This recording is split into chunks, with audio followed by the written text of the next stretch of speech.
Health workers in the Democratic Republic of Congo who were trained during the Ebola crisis are using the skills they acquired to strengthen the country's healthcare system in the face of the coronavirus pandemic. As the Ebola outbreak slows down in the country, attention is now turning to utilizing the experience and Ebola response infrastructure that was put in place to tackle the current outbreak.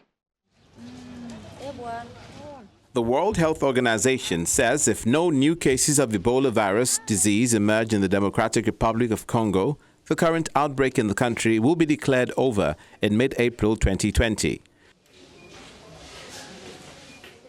Congolese health workers were on the front line of the response. They received training and supplies from the World Health Organization and partners in order to help care for Ebola patients. Nurse Kavita Kavota worked in an Ebola treatment center in the city of Beni, one of the epicenters of the Ebola outbreak, for over a year. Now that the outbreak is coming to an end, she's back to work in Beni General Hospital, and her experience is making a big difference as the country deals with the novel coronavirus COVID-19 like the rest of the world. We didn't really have any protection. We only wore rubber aprons, gloves and masks, and that was it. Then Alliance for International Medical Action, the World Health Organization and other organizations came and put their efforts together, and now we know how to isolate very well, and we built the Ebola Treatment Center. The last patient being treated for Ebola in Democratic Republic of Congo was discharged in early March, bringing the 19-month-old outbreak closer than ever to an end. Since the outbreak was declared in August 2018, the virus has killed 2,264 people and infected nearly 1,200 more, making it the second worst Ebola outbreak in history. Before this outbreak, we didn't have infection prevention and control training or training on caring for the dying or any knowledge about specific treatments.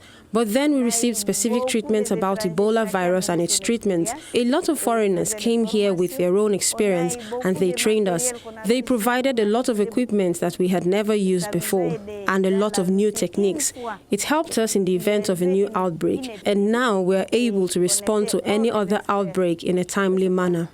Kavota says the experienced health workers gained, along with the Ebola response infrastructure that was put in place, could prove to be very helpful in strengthening the health system to help address other outbreaks like COVID-19. I would like to remind you to visit our website, channelstv.com, for news and other programming around the clock. You can also find us at youtube.com/channelsweb.